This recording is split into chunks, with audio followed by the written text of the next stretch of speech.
acres on the Hood Canal. Used to be a scout camp since way back in the 30s, till Townsend and those idiots who follow him bought it up and turned it into some kind of cult compound.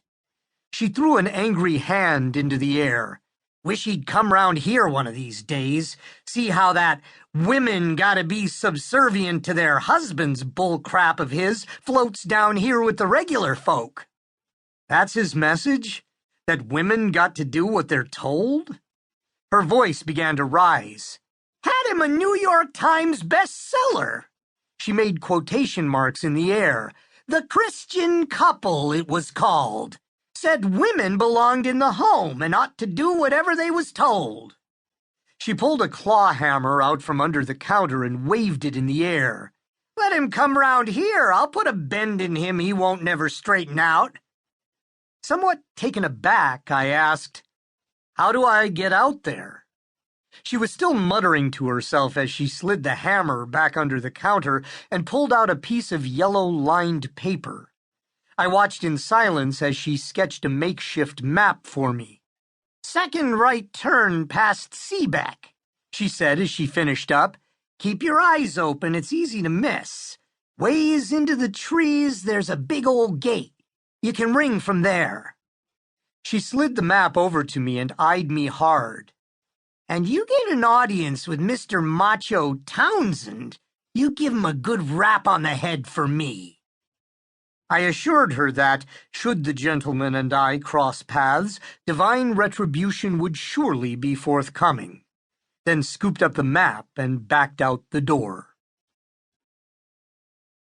I spent the ride wondering why some people were inclined to surrender their lives to prophets and gurus, as if the responsibility for making their own decisions was simply too much for them to bear, and the only way they could go on living was to become pawns in their own games, willing to believe in something, in anything, as long as the weight of personal choice was lifted from their sagging shoulders and placed elsewhere.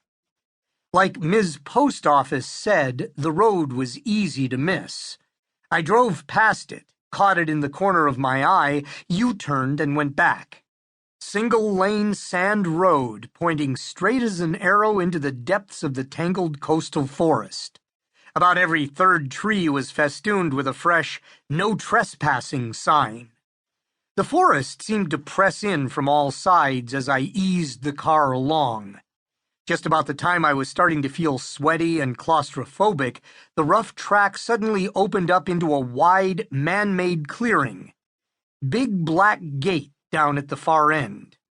I tooled over to the gate and looked around. A concrete post inside the gate supported a speaker and a button. In my neighborhood, they put the call buttons where you didn't have to get out of the car to buzz. I was guessing these guys wanted a good look at whoever was at their door, so they made it harder. I left the car running and got out. My assumption proved correct. The trees closest to the gate on either side held surveillance cameras. Their little green eyes tracked me as I walked over and pushed the red button. Nothing. So I pushed it again. The speaker crackled. "This here's private property," a disembodied voice said. "I'm looking for Teresa Calder," I said. "Go on, get out of here." "Teresa Calder," I said again. "Ain't no one here by that name." "The U.S. Postal Service sent her mail here. It didn't come back. So either she was here to get it or somebody's been stealing U.S. mail, which, as I'm sure you know, is a very serious—" Click. Static. Click. Apparently my rapier-like banter had once again been wasted. I stood listening to the sound of the engine idling and the faint rustle of the wind, trying to decide what to do next. Going under, over, or around the gate probably wasn't going to end up anywhere I wanted to go. This was, after all, private property, and I'd been asked, in no uncertain terms, to get lost. Not much wiggle room there. On the other hand, when it comes to doing what I'm told, I can be a bit of a dimwit. On more occasions than I'd prefer to remember, my propensity for pig-headedness had led me to venues I'd later regret.